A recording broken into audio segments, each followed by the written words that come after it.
করতে হবে। তাহলে আমি কপি করলাম, এই কোডটা কপি করলাম।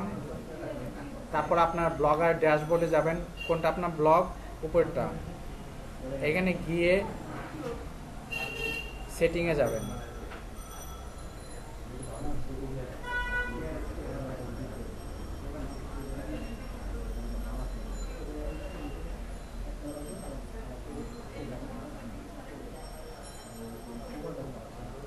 এখানে দেখেন সার্চ প্রেফারেন্সে গিয়ে তারপর গুগল সার্চ কনসোল, আগে এই অপশনটা ছিল না, এখন দিয়ে দেওয়া হয়েছে।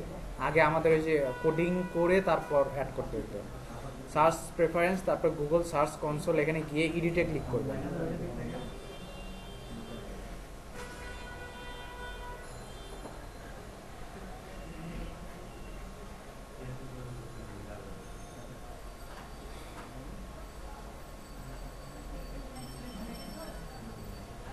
ও এখানে আপনার এখন আর কোডও দিতে হবে না, অটোমেটিক্যালি জাস্ট সার্চ